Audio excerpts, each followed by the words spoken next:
Cyber city Gurugram के पालम विहार इलाके के जे ब्लॉक की वर्तमान आरडब्ल्यूए ने पूर्व अध्यक्ष पर गबन के संगीन आरोप लगाए हैं। वर्तमान आरडब्ल्यूए के अध्यक्ष संजीव चूटानी का ये कहना है कि पूर्व प्रधान ने आरडब्ल्यूए के नियमों का उल्लंघन करके करोड़ों रुपए का गबन किया है और इसकी शिकायत पालम विहार पुलिस स्टेशन में की गई है। आरडब्ल्यूए यानी कि रेजिडेंट वेलफेयर एसोसिएशन की भूमिका अपनी सोसाइटी में सड़कें, स्ट्रीट लाइट, जल निकासी, जल संचयन को लेकर जो है सुविधाओं के हालातों को देखते हुए बनाई जाती है। लेकिन गुरुग्राम के पालम विहार इलाके के जे ब्लॉक की पूर्व आरडब्ल्यूए ने नागरिक सुविधा का ध्यान न रखते हुए अपना स्वयं का ध्यान रखा है और इस तरह के जो आरोप हैं वो लगाए गए हैं। डीपी आहूजा है, मैं यहाँ का एक्स एडमिनिस्ट्रेटर हूँ। 18 जून को मैंने चार्ज हैंडओवर किया था। तो जैसे ये जयप्रकाश की बात कर रहे थे तो इनका जो मेंबरशिप फॉर्म है इसमें ये लिखा हुआ है कि अगर कोई आदमी कोई गलत इन्फॉर्मेशन देता है तो उसकी मेंबरशिप ख़त्म हो जाएगी। उसके लिए मैंने 2 अप्रैल को डिस्ट्रिक्ट रजिस्ट्रार को लिख के दिया था कि इसने गलत बयानी की है, under section 74 of the act इसके खिलाफ एक्शन लिया जाए और इसकी मेंबरशिप ख़त्म की जाए और इसकी पेनल्टी लगाई जाए। जहाँ तक सिक्योरिटी और जहाँ तक कलेक्शन की बात है तो जो भी कलेक्शन होती थी इन्होंने एक सुपरवाइज़र रखा था। सुपरवाइज़र अपनी मर्ज़ी से आता था, मर्ज़ी से जाता था और वो कह रहे जी मैं तो जेपी को ही रिपोर्ट करूँगा, तुम्हारे ना कभी उसने कभी मेरे को आज तक हिसाब दिया, कहाँ से कितनी कलेक्शन लेके आता था, कैश कभी भी उसने मेरे को एक पैसा कैश जो है वो अपनी जेब में रखता था। और जब एक दिन मैंने उसको पूछा भी तेरे पास कितना कैश है, बोले जी 18,000 रुपये। बोले जी वो तो मैं नहीं दूंगा क्योंकि मुझे जेपी कह रहा है जी मैं ही सब कुछ हूँ, ये एडमिनिस्ट्रेटर का काम तो इलेक्शन के लिए लाया है, वो इलेक्शन कराएगा। मतलब फ्रॉड तो हुआ है ना, मतलब ज़बरदस्त फ्रॉड हुआ है। जहाँ तक सिक्योरिटी का मामला है, सिक्योरिटी के मामले में क्या हुआ कि मतलब जनवरी, फरवरी, मार्च, अप्रैल, मई, जून का एक भी बिल मेरे पास नहीं आया। जब मेरे पास बिल ही नहीं आया तो मैं पेमेंट क्या करता। उसके बाद नवंबर दिसंबर का जब बिल आया तो बिल गलत थे। इन्होंने मुझे फोर्स किया, मुझे वो बिल पास करने पड़े। फिर मैंने इनको एक लेटर भेजा कि भाई जो तुम्हारे को मेरे को डॉक्यूमेंट भेजो, और इन्होंने वो लेटर लेने से मना कर दिया। उस पर लिख दिया कि रिफ्यूज़। फिर मैंने डीआर को लिखा कि भाई देखो ये बात है कि पेमेंट नहीं आ रही है, पेमेंट जा नहीं रहा, तो इसकी जिम्मेवारी वो होगा, सर्विस प्रोवाइडर होगा, मैं नहीं होगा। तो अब ये कह रही है एडमिनिस्ट्रेटर ने पेमेंट नहीं दी। अरे एडमिनिस्ट्रेटर पेमेंट कहाँ से देगा। उसके बाद क्या हुआ, 28 मार्च को जो चेकबुक आई वो प्रेसिडेंट ने अपने पास रखी। उसके बाद जो है वो सर्विस प्रोवाइडर जो वाइस प्रेसिडेंट है उसके पास रख दी। हाँ वो सब मेरे से होती थी, लेकिन 28 मार्च के बाद इन्होंने मतलब मई जून में तो मतलब स्टाफ की पेमेंट भी नहीं हुई। मई जून में स्टाफ की पेमेंट भी, क्योंकि चेकबुक इन्होंने अपने पास रखी। वो कह रही नहीं देंगे हम चेकबुक, तो जो मर्जी करना करें। मैं चुटानी जी और अपनी पूरी टीम के साथ में आया हुआ था आज यहाँ पे, जैसे कि और हमें एसएचओ साहब से भी मुलाकात हुई, अंदर भी सबसे मुलाकात हुई। हमने उनको विद एविडेंस कंप्लेंट दे दी है। वो कंप्लेंट क्या है, जो एक्स प्रेसिडेंट है मिस्टर जयप्रकाश वस्त हैं, वो उनके अगेंस्ट है। उन्होंने जून 2020 के अंदर वो प्रेसिडेंट बन गए सनराइज आरडब्ल्यूए के, और लेकिन मेंबर बने अगस्त के अंदर। और ऐसा जैसा कभी भी पॉसिबल नहीं होता कि आप प्रेसिडेंट पहले बन जाओ और मेंबर बाद में बनो। सेकेंडली उनके अगेंस्ट एक कंप्लेंट और भी है कि उनकी जो ओनरशिप टाइटल है वो भी, उसके अंदर भी कुछ बहुत सारी कमियां हैं, और उन कमियों को देखते हुए पहले भी एडमिनिस्ट्रेटर जो हमारे यहाँ पे मिस्टर डीपी आहूजा जी थे, उन्होंने उनको एज ए मेंबरशिप डिसअलाउ कर दी थी। और उस पे भी उनकी काफ़ी ब्लॉक के अंदर इवन उन्होंने जो हमारे एडमिनिस्ट्रेटर रहे थे उनके साथ मारा पीटी भी की थी, और उनके साथ में उनके कुछ पुलिस कंप्लेंट्स और ये सारी एक्टिविटीज़ भी हुई थी। ये गड़बड़ियाँ जो थी ये जून 2020 से तो हमारी सोसाइटी रजिस्टर्ड हुई है। ये लोग उससे पहले ही पेमेंट कलेक्ट कर रहे थे, और ये जिस दिन से पेमेंट कलेक्शन चल रही है हमारी ब्लॉक से, उस दिन का आज तक का कोई हिसाब इन्होंने किसी भी रेजिडेंट को या एक्स जो आज की करंट गवर्निंग बॉडी है उसको भी नहीं दिया। एक जितने भी पैसे कलेक्ट हुए उसका कोई किसी के पास अकाउंटेबिलिटी नहीं है। आज हमें जो प्रशासन से उम्मीद है, उन्होंने बोला है, जिस हिसाब से हमने सारे डॉक्यूमेंट्स के साथ में ये चीज़ें पेश की हैं, मैं डॉक्यूमेंट्स एक बार आप लोगों को दिखाना भी चाहूँगा। ये एक कंप्लेंट्स की कॉपी है जिसके अंदर हमने इनके ऊपर जो आरोप हैं वो लगाए हैं कि ये मेंबर बाद में बने और प्रेसिडेंट पहले बन गए। और जो ये हमारे पास रिकॉर्ड है जिसके अंदर ये जून के अंदर ही प्रेसिडेंट बन गए हैं, वो डॉक्यूमेंट्स ये मैं आपको दिखा देता हूँ। और मेंबरशिप फॉर्म जो है वो इन्होंने 20/10/2020 को भरा है, जबकि ऐसा कभी नहीं होता कि आप मेंबरशिप फॉर्म बाद में भरेंगे। और प्रेसिडेंट पहले बन जाएंगे। और दूसरी बात है कि जो एक मिस्टर अविनाश यादव हैं जो एक्स रेजदार हैं, उन्होंने आरटीआई एक्स कैटरी, उन्होंने ये एमसीजी से आरटीआई के थ्रू एक मिस्टर जेपी वत्स के रिगार्डिंग आरटीआई लगा के पेपर लिया था कि इनके घर का ओनर कौन है।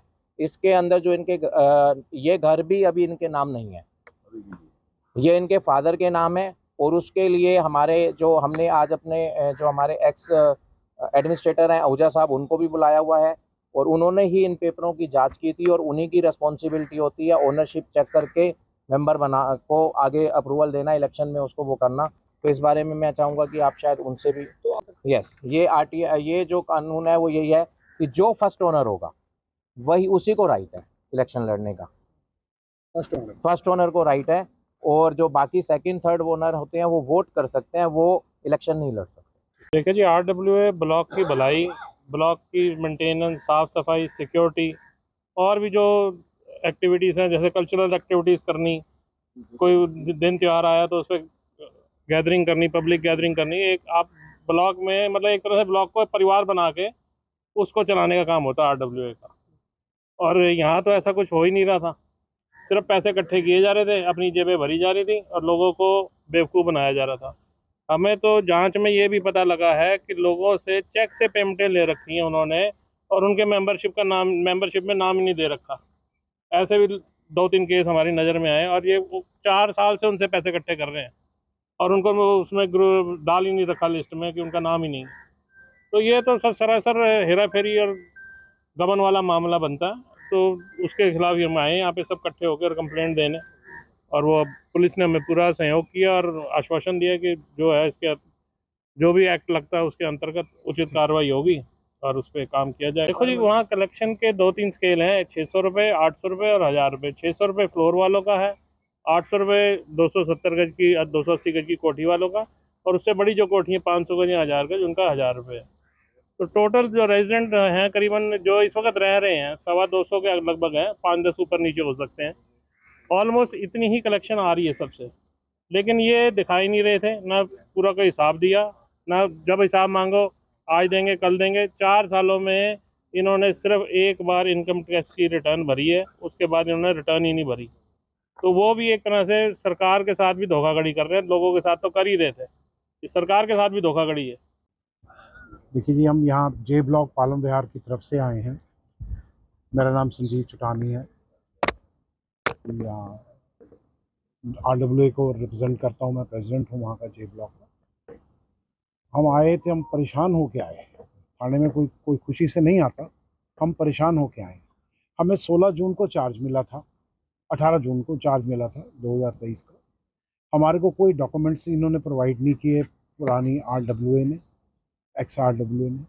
और यहाँ पे जब हमने काम करना शुरू किया तो हमने ये डिस्कवर किया, इसमें यहाँ पे फ्रॉड बहुत हो रखे थे, कोई रिकॉर्ड नहीं दिया, सिक्योरिटी की पेमेंट का मांगते थे, लेकिन वो वही चेकबुक भी इनके पास है, सारा कुछ इनके कागजात इनके पास है, ईमेल इनके पास है।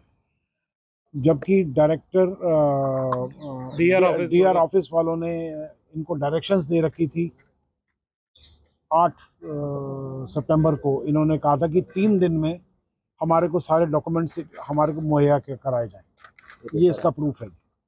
ये इनको नोटिस इशू हुआ था कि इनको 3 दिन में इन्होंने हमारे को ये सारे डॉक्यूमेंट्स हमारे को देने चाहिए, हमको दिए नहीं, और प्रेशर हम पे डालते हैं कि आप पेमेंट कर दीजिए। बैंक अकाउंट सीज पड़ा है, जब तक ये हमारे को सारी डॉक्यूमेंट्स नहीं देंगे हम इनको वो कैसे करेंगे। फिर हमने इस वजह से आज हमने एक तो सिक्योरिटी चेंज कर ली, सिक्योरिटी को हमने चेंज करा और इनके खिलाफ हमने करा। जबकि जो पिछले आरडब्ल्यूए के जो प्रेसिडेंट थे मिस्टर जयप्रकाश वत्स, वो रिकॉर्ड चेक करने में पता लगा वो तो प्रॉपर ओनर ही नहीं है, तो मेंबर कैसे बन गए वो, और प्रेसिडेंट भी बने रहे 4 साल।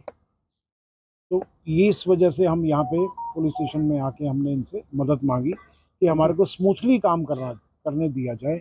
और ये और अभी भी वो वसूली कर रहे हैं, वो वसूली को है हमने उसको रोकने के लिए हमने ये कदम उठाया है। ये कभी वहाँ पे जो भी अंदर कोई वेंडर आता है उसे वसूली करते हैं, कोई ट्रक आता है उसे वसूली कर लेते हैं। अनकन्फर्म्ड सोर्सेज हैं, हमारे पास वो नहीं है, लेकिन ये कि हमारे को खबर तो मिल जाती है। कबाड़ी वाले ने एक हमको गवाह बन गया वो हमारे पास आके कि मैंने इनको 10,000 रुपये दिए थे जी, जनवरी में 10,000 रुपये दिए थे और कोई रसीद नहीं दी गई, कोई रसीद पर्चा नहीं है ऐसे। और पैरेलली इन्होंने वहाँ पे अपनी गवर्निंग बॉडी शुरू कर दी, चलानी शुरू। तकरीबन हमारे पास सिक्योरिटी का खर्चा हमारा तकरीबन 1.25 लाख के करीब बनता है, होता है। और कलेक्शन हमारे पास जो अब आनी शुरू हुई है, जब से हमने मतलब गवर्निंग बॉडी की है, वो हमारी कलेक्शन 2 लाख रुपए से ऊपर जा रही है। 2 लाख रुपए से ऊपर जा रही है पर मंथ की 2-2.5 लाख रुपए के बीच में आ रही है। तो उससे पहले क्या होता था कि ये गवर्निंग ये इनकी जो पहले की जो RWA जो थी वो उतना ही आमदनी दिखाते थे जितना सिक्योरिटी बिल होता था। सिक्योरिटी बिल हमने अपने ब्लॉक पे डेवलपमेंट के लिए बिना इनकी मदद के हमने ब्लॉक डेवलपमेंट पे हमने सारी वहाँ पे इनका सिक्योरिटी का पैसा अलग से रख दिया है। हमने जो पेमेंट इनको करनी है पेंडिंग बिल जो वो हमने रख दिए हैं। और उसके अलावा हमने पूरी ब्लॉक डेवलपमेंट हमने पूरी चालू कर दी। अपनी सिक्योरिटी नहीं हटा रहे थे क्योंकि प्रेसिडेंट भी वही, एक्स प्रेसिडेंट भी वही, तो वाइस प्रेसिडेंट भी जो है वो सिक्योरिटी का ओनर है, वो अपनी वाइफ के नाम से, तो वो इलीगल बनता है। वो कोई भी रेजिडेंट जो है वो उसको प्रॉफिट वाला ऑफिस बेरर नहीं हो सकता, प्रॉफिट वाला ऑफिस बेरर नहीं हो सकता हमारे हिसाब से। क्या ये कानून बोलता है, ये कानून बोलता है। तो इसलिए हमने इस वजह से हमने इसको सिक्योरिटी के भी हटाया, क्योंकि सिक्योरिटी की हमारे पास कोई कॉपरेशन नहीं थी। ऐसा लगता है कि जो उन्होंने बिल्डर्स से कुछ पैसा लिया है उसकी रसीद नहीं काटी है पूरी।